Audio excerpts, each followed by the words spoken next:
Sport1 televizija tęsia pažintį su Lietuvos vyrų mini futbolo rinktinės nariais. Jūsų dėmesiui antrojo aukšto ir kombinacijų meistras Donatas Dromantas. Manau, kaip ir kiekvieno jauno vaiko, tai pirmiausia nuo televizijos. Pirmas varžybos, pamatytos, kiemas, futbolo kamuolys ir taip futbolas į mano gyvenimą atėjo.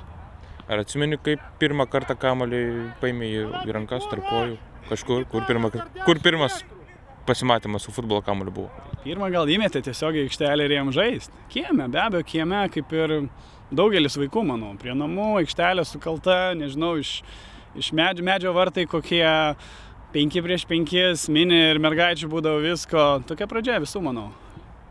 Tai koks futbolo elementas labiausiai tau yra priimtinas, labiausiai tau patinka ir mėgaujies tai darydamas? Tai manau, kaip ir stipriausias gal ginklas yra žaidimas galva, bet čia mini futbolas tai kombinacinis žaidimas greičiausiai. Tai atakos, perdavimai, tiek.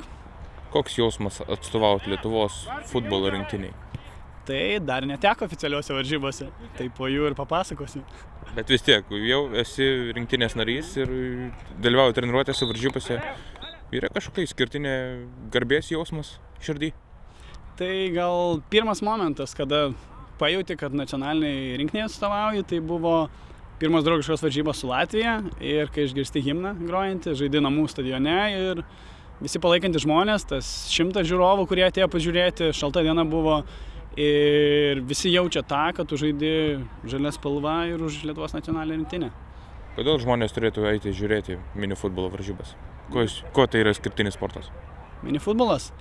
Aš manau, kad tai dinamiškesnis žaidimas, patrauklesnis akiai, nes aikštelė yra beveik 4 kartus mažesnė, vartai dideli, nes kai žaidžia salės futbolą, dažniausiai būna mažesni vartai, mažiau įvarčių, daugiau kombinacijos, o čia yra didesni vartai, aikštelė, mažiau žaidėjų, tai manau įvarčių skaičius ir gražus žaidimas.